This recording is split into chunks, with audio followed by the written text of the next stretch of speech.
جی السلام علیکم ورحمۃ اللہ وبرکاتہ۔ آج 24 اپریل ہے، 3 دن باقی ہیں۔ چیف جسٹس عمر عطا بندیال صاحب نے حکم دیا ہوا ہے حکومت کو کہ وہ 21 ارب دے الیکشن کمیشن کو 2 صوبوں کے الیکشن کے لیے 27 اپریل تک، مطلب سپریم کورٹ کی تیسری ڈیڈ لائن میں 3 دن باقی ہیں، اور ابھی تک سب کے سب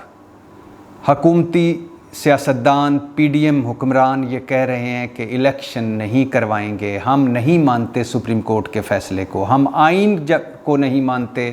ہم سپریم کورٹ کے فیصلوں کو نہیں مانتے، اور ہم الیکشن نہیں کروانے جا رہے۔ شہباز شریف صاحب نے فرمایا ہے ایک مرتبہ پھر کہ یہ جو از خود نوٹس پر جو کیس سنا گیا، اور پھر جس طرح یہ پہلے 5 رکنی پھر 3 رکنی اور جس طرح یہ فیصلے آئے، یہ فیصلے ہم نہیں مانتے۔ پوری حکومت اور پی ڈی ایم پارلیمنٹ کے پیچھے چھپی ہوئی ہے، یعنی آپ اندازہ کریں ان کی اس حکومت کی چتر چلاکی کا، مکاری کا، عیاری کا، 2 نمبری کا،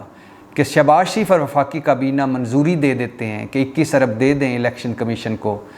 تو قومی اسمبلی کی قائمہ کمیٹی مسترد کر دیتی ہے اور پارلیمنٹ میں تحریک آتی ہے کہ ہم نہیں دیں گے، یعنی پارلیمنٹ اور قائمہ کمیٹی مسترد کر دیتی ہے، کابینہ اور شہباز شریف چاہتے ہیں کہ الیکشن کے لیے پیسے دیں۔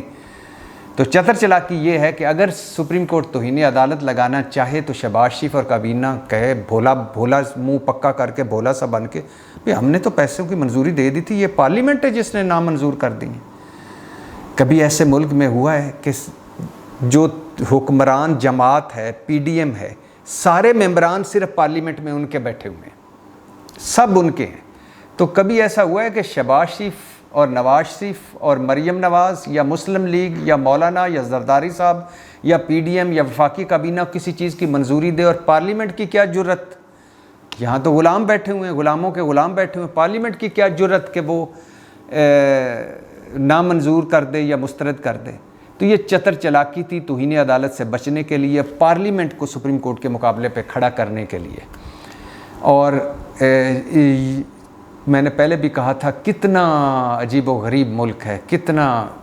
ہم بادشاہ لوگ ہیں کہ ایک طرف آئین کی گولڈن جوبلی بنوائی جا رہی ہے اور دوسری طرف آئین کا کھلواڑ کیا جا رہا ہے، ایک طرف جشن آئین برپا ہے، دوسری طرف جنازہ آئین نکلا ہوا ہے۔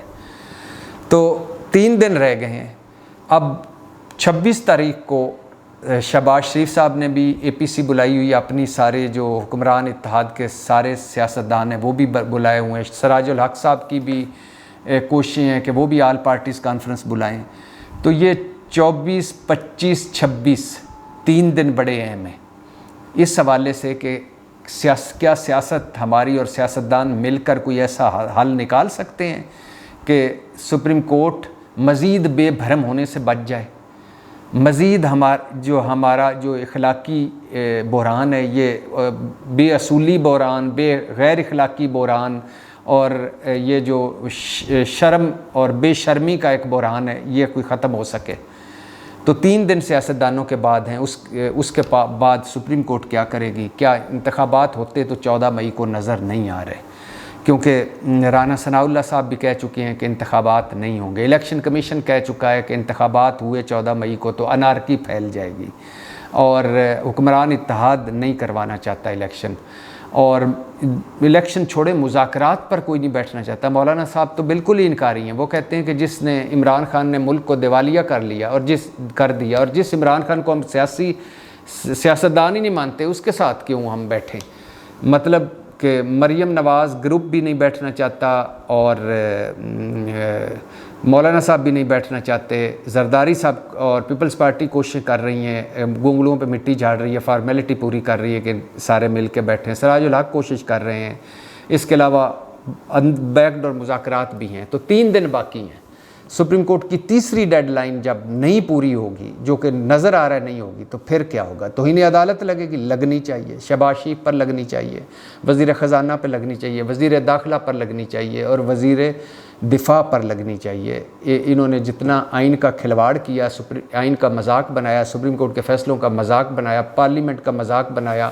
الیکشن کا مذاق بنایا، اور جس طرح کی انہوں نے ہیلے بہانے کیے وہ شرمناک، افسوسناک اور قابل مذمت ہیں۔ تو 3 دن باقی ہیں۔ اس کے علاوہ 3-4 بیانات بڑے مزے کے ہیں، وہ بھی سنتے جائیے۔ مولانا طارق جمیل صاحب کا بیان آیا ہے کہ اگر عمران خان کی بیگم صاحبہ کہہ رہی ہیں کہ میری عدت پوری ہو چکی ہے تو مفتی سعید صاحب نے پھر یہ مسئلہ کیوں اٹھایا؟ مولانا صاحب آپ بھی بھولے آدمی ہو، وہ مفتی سعید جو خود بھی مجرم ہے اگر یہ ساری کہانی سچ ہے، کیونکہ اگر نکاح مسئلہ ہے تو نکاح خان بھی مسئلہ ہے۔ اس مفتی سعید نے تو خود مجرم ہے اس میں، وہ مفتی سعید جو خود مجرم بھی ہے، جس نے دونوں نکاح خود پڑھائے، جس نے 5 سال منہ بند رکھا اور جس نے کبھی اس پہ ذکر نہیں کیا، اور پھر وہ مفتی سعید جو خود بتایا کرتا ہے کہ اسلام کہتا ہے، اور حضرت عمر رضی اللہ تعالیٰ عنہ کے دور میں بھی یہ بات آئی، اسلامی فقہ بھی یہ کتابیں لکھ چکی ہیں، حضرت عمر رضی اللہ عنہ کے دور میں بھی یہ بات ہو چکی ہے کہ جب عورت کہہ دے کہ میری عدت پوری ہو گئی تو بس بات ختم، عورت کی گواہی معتبر ہوتی ہے۔ وہ مفتی سعید پھر عدالت جاتا ہے تو آپ سمجھ جائیں کہ پھر پیچھے کیا ہے۔ مفتی سعید صاحب کوئی ایسے تو نہیں کہ ان کو اچانک ایک دن ان کا ضمیر گلٹی فیلنگ ہوئی اور چلے گئے۔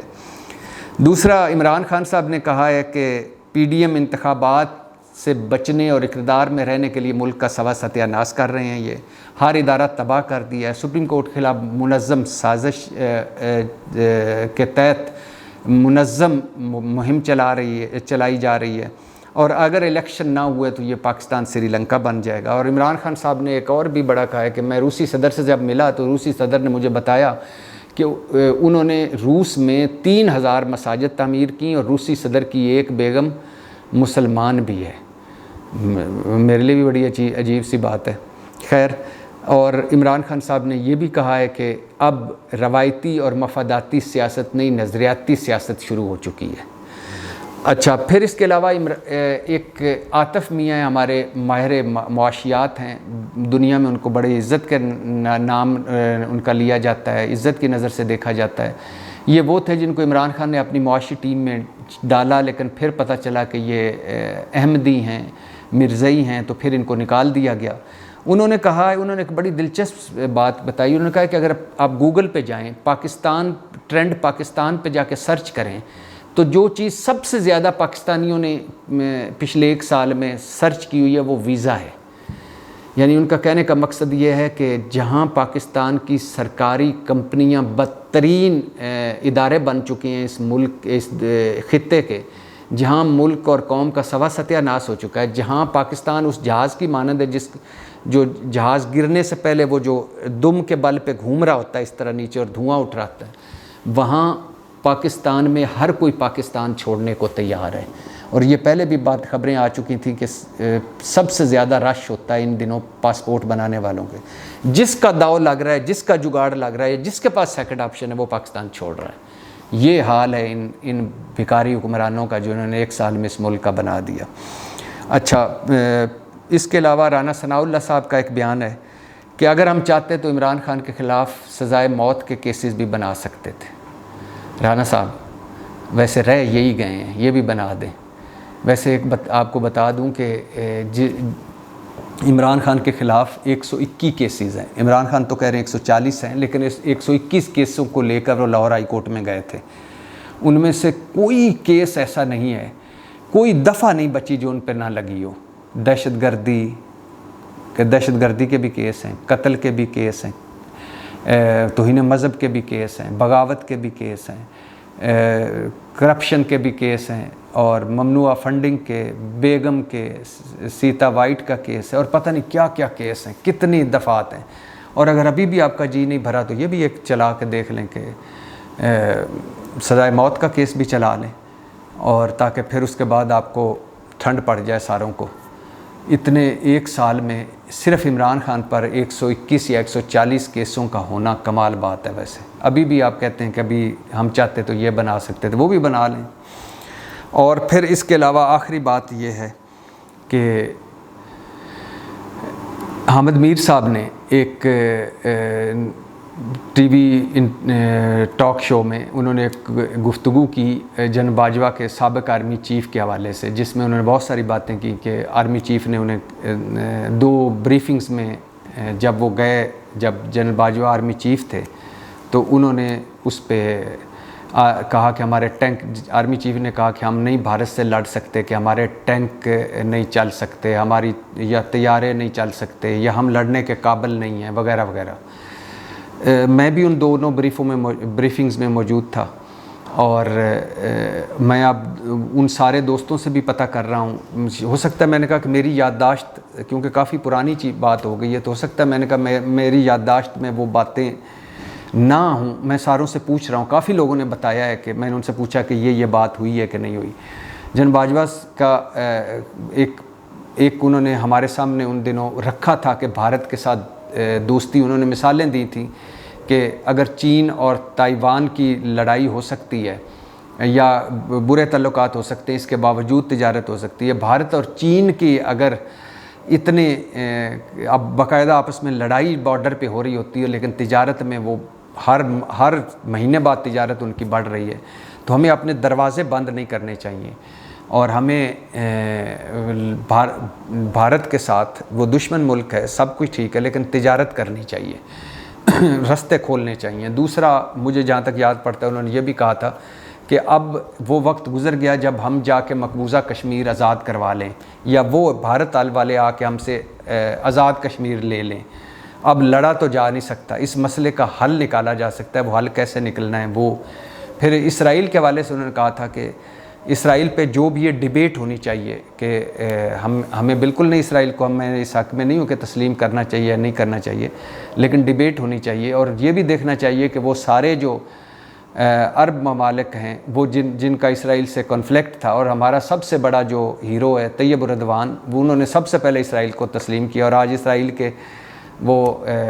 تجارت بھی ہو رہی ہے، ان کے سفارتخانے بھی کھلے ہوئے ہیں، اور ان کے ایک دوسرے کے استقبال بھی ہو رہے ہیں، اور سارا کچھ ہو رہا ہے۔ تو ان کا ایک موقف تھا، لیکن یہ فکرے یا جس طرح کا یہ ٹی وی ٹاک کے بعد سامنے چیزیں آئیں، اس حوالے سے میں ابھی اس پہ اس لیے بات نہیں کرنا چاہتا کہ میں اور سارے لوگوں سے، ہم کوئی ایک بریفنگ میں 22 لوگ تھے، ایک بریفنگ میں 25 سے 27 صحافی تھے، تو میں ان ساروں سے پوچھ رہا ہوں کہ کیا کیا ہوا، کہ کیا کیا گفتگو ہوئی تھی۔ کئی لوگوں نے نوٹس بھی لیے تھے، کئی باتیں مجھے یاد ہیں، کئی دوسرے کو یاد ہیں، تو اس پر ایک تفصیلی ویلاگ آپ کے ساتھ کروں گا، تفصیلی اس پہ بات کروں گا کہ اصل میں بات ہوئی کیا۔ مجھے نہیں لگتا، مجھے ابھی تک جہاں تک یاد پڑتا ہے، ایسا نہیں لگتا کہ انہوں نے کہا کہ ساڈے ٹینک خراب نے تے، توپاں خراب نے تے، اسی لڑ نہیں سکتے تے، فلانا ہو سکتا ہے۔ یہ اس طرح کی گفتگو تو ہوتی تھی کہ ہمارے پاس لڑائی کی کتنی کیپیسٹی ہے، ہم 30 دن لڑ سکتے ہیں، 40 دن لڑ سکتے ہیں، اتنا لڑ سکتے ہیں، لڑائی آپشن بھی ہے کہ نہیں، دونوں ایٹمی قوت ہیں، کیا ہوگا۔ لیکن اس طرح کی جس طرح کی یہ گفتگو آئی، اس طرح کی ابھی میرے ذہن میں نہیں آ رہی، تو میں نے کہا کہ بجائے اس کے کہ اس پہ آپ سے ادھوری بات کروں، میں ایک مرتبہ سارے اور حامد بھائی کے ساتھ بھی میں بیٹھنا چاہتا ہوں کہ انہوں نے کون سی والی بریفنگ کی اور کیا کون سی والی ہوئی تھی، وہ سارا ہم کر کے تو پھر اس سے آپ کے ساتھ تفصیلی بات کروں گا۔ اس وقت تک کے لیے اتنا ہی۔ پاکستان زندہ باد۔